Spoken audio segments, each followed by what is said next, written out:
नमस्कार दर्शकों, बात आज की चैनल के कार्यक्रम खबरदार खबरों में आपका स्वागत है। आपको बता दें कि इस कार्यक्रम में हम आपको देश दुनिया की दमदार खबरें संक्षिप्त में बताएंगे। तो लीजिए आज की खबरदार खबरें।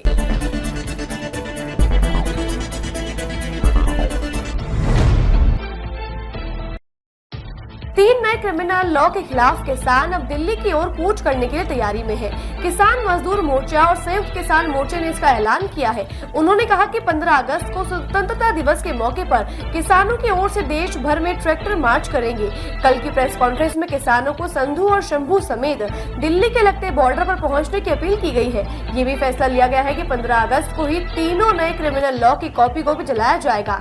वहीं किसान संगठनों ने ये भी फैसला लिया है कि 1 अगस्त को वह मोदी सरकार की अर्थी जलाएंगे। केंद्र सरकार ने लोकसभा में मौजूद प्रावधानों का हवाला देते हुए बिहार को विशेष राज्य का दर्जा देने से इनकार कर दिया है। केंद्र ने इस इनकार को लालू प्रसाद यादव से नीतीश यादव ने इस्तीफे की मांग की है। उन्होंने कहा, नीतीश ने बिहार की जनता से वादा किया था कि वो हर हाल में विशेष राज्य का दर्जा लेंगे, लेकिन केंद्र ने उन्हें झुंझुना पकड़ा दिया है। वहीं सांसद पप्पू यादव ने इसे जनादेश के अपमान की चेतावनी दी है। इसके बाद नीतीश की राजनीति को सवालों की कटघरे में खड़ा कर दिया गया है। बसपा सुप्रीमो मायावती की पार्टी बसपा को लोकसभा में एक भी सीट नहीं मिलने पर वो इसका दोष बीजेपी और अखिलेश की पार्टी को देती है। वहीं आरएसएस के कार्यक्रमों में केंद्रीय कर्मचारियों के भाग लेने के प्रतिबंध को हटाने के निर्णय को देश हित से परे और राजनीति से प्रेरित संघ तुष्टीकरण का निर्णय बता रही है। मायावती ने कहा, संघ और केंद्र के बीच बढ़ती दूरी को दूर करने के लिए फैसला लिया गया है। मायावती ने कहा, यह निर्णय अनुचित है और इसे वापस लिया जाना चाहिए। वाराणसी के ज्ञानवापी परिसर में व्यास जी के तहखाने में पूजा पर रोक लगाने के मामले में आज सुप्रीम कोर्ट में सुनवाई होनी है। मुस्लिम पक्ष के अंजुमन इंतजामिया कमेटी ने इलाहाबाद हाई कोर्ट के फैसले के खिलाफ सुप्रीम कोर्ट में याचिका दायर की है। पिछली सुनवाई में सुप्रीम कोर्ट ने इलाहाबाद हाई कोर्ट के फैसले पर रोक लगाने से इनकार कर दिया था। वाराणसी के जिला न्यायालय ने व्यास जी के तहखाने में पूजा अर्चना की अनुमति दी थी। इसके खिलाफ मुस्लिम पक्ष हाईकोर्ट गया था, जहां हाईकोर्ट ने जिला न्यायालय के फैसले पर रोक लगाने से इनकार करने पर मुस्लिम पक्ष से सुप्रीम कोर्ट ले गया है। उत्तर प्रदेश के बरेली के बीजेपी महानगर उपाध्यक्ष प्रदीप अग्रवाल ने ऐलान किया है कि उनके शस्त्र लाइसेंस निरस्त किए जाने से निराश होकर वो इस्लाम धर्म स्वीकार करने जा रहे हैं। उन्होंने कहा, मैंने निर्दोष होकर भी 7 महीने जेल काटी है। अदालत ने मुझे निर्दोष माना है। इसके बाद भी मेरा शस्त्र लाइसेंस निरस्त कर दिया गया है। मेरा कोई साथ नहीं दे रहा है। अधिकारी अपनी मर्जी से काम कर रहे हैं। विधायक, सांसद, सब नेताओं से बात की पर कोई भी संतुष्ट जवाब नहीं देता है। इससे दुखी होकर मैंने निर्णय लिया है कि अगर 15 दिनों में मेरी बात नहीं मानी जाती है तो मैं पक्का इस्लाम धर्म कबूल लूंगा। उनके इस ट्वीट पर बीजेपी के नेताओं ने उनसे मुलाकात कर जल्द ही उनकी बात पर अमल कर नियमानुसार कार्यवाही करने का आश्वासन दिया। इसके बाद उन्होंने ट्वीट डिलीट कर दिया है। Abhinav Bindra Olympic order award से सम्मानित किए जाएंगे। ओलंपिक में भारत को निशानेबाजी में गोल्ड मेडल दिलाने वाले अभिनव बिंद्रा को ओलंपिक आंदोलन में उनकी उत्कृष्ट सेवाओं को देखते हुए आईओसी ने यह निर्णय लिया है। यह पुरस्कार समारोह ओलंपिक के समापन के एक दिन पहले 10 अगस्त को पेरिस में 142वें आईओसी सत्र के दौरान आयोजित किया जाएगा।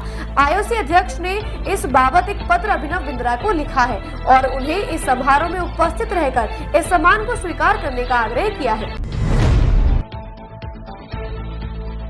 बांग्लादेश में हो रहे हिंसक प्रदर्शन के बीच सुप्रीम कोर्ट ने नौकरी में आरक्षण का फैसला वापस ले लिया है। इस फैसले के बाद से देश में पहले से स्थिति थोड़ी ठीक हुई है। वहीं कई जगहों पर छात्र अभी भी प्रदर्शन कर रहे हैं। उनकी मांग है कि इस फैसले को सरकार जल्द से जल्द राजपत्र में प्रकाशित करे। जब तक ये प्रकाशित नहीं होगा तब तक विरोध प्रदर्शन जारी रहेगा। आपको बता दें, सुप्रीम कोर्ट ने 93% नौकरियों को योग्यता के आधार पर भर्ती करने को कहा है और केवल 7% आरक्षण ही सरकारी नौकरियों में रखा गया है। वहीं छात्रों ने ये भी मांग की है कि आंदोलन में बंद छात्रों को बिना किसी शर्तों के रिहा किया जाए। सीमा पार से आतंकियों की घुसपैठ की गतिविधियां लगातार बढ़ती जा रही है। सोमवार को राजौरी में घुसपैठ की कोशिश नाकाम होने के बाद आज मंगलवार को सुबह आतंकवादियों ने बटल क्षेत्र में घुसपैठ की कोशिश की, लेकिन हमारी सतर्क सेना ने गोलाबारी कर उसे नाकाम कर दिया। हालांकि इस घटना में सेना का एक जवान घायल हो गया है। सूत्रों ने बताया कि हथियारबंद आतंकियों ने के एक समूह ने कृष्णा घाटी बेल्ट के बट्टल अग्रिम क्षेत्र में घुसने की कोशिश की, लेकिन सैनिकों ने उनकी नापाक हरकत को पहले ही भांप लिया था। इसके बाद सेना ने पूरे क्षेत्र में सर्च ऑपरेशन शुरू कर दिया है। केंद्रीय वित्त मंत्री निर्मला सीतारमण ने आज 2024-25 का आम बजट पेश किया है। इससे पहले वित्त मंत्री ने राष्ट्रपति निवास पर जाकर राष्ट्रपति मुर्मू से मुलाकात कर उन्हें बजट की एक कॉपी सौंपी है। वहीं राष्ट्रपति ने उन्हें दही शक्कर खिलाकर बजट की शुभकामनाएं प्रेषित की है।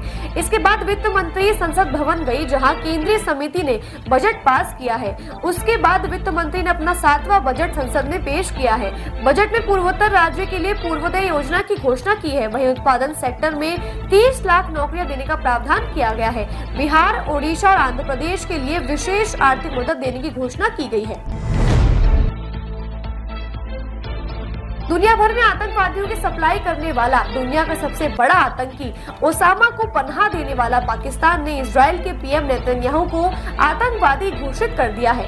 नकदी की कमी से जूझ रहे पाकिस्तान को अपनी इकोनॉमी बचाने के लिए बेल आउट की जरूरत है, लेकिन इस देश को आतंकवादी समूह हमास के शक्ल में एक और प्रशंसक मिल गया है। आतंकी संगठन हमास ने इस घोषणा का स्वागत किया है। पाक के पीएम शहबाज शरीफ ने विश्व समुदाय से भी अपील की है कि वो भी इजराइल को आतंकी देश नेतन्याहू को आतंकवादी घोषित करें। खबरदार खबरों में आज के लिए बस इतना ही। कल फिर नई खबरों के साथ हम होंगे आपसे रूबरू। नमस्कार।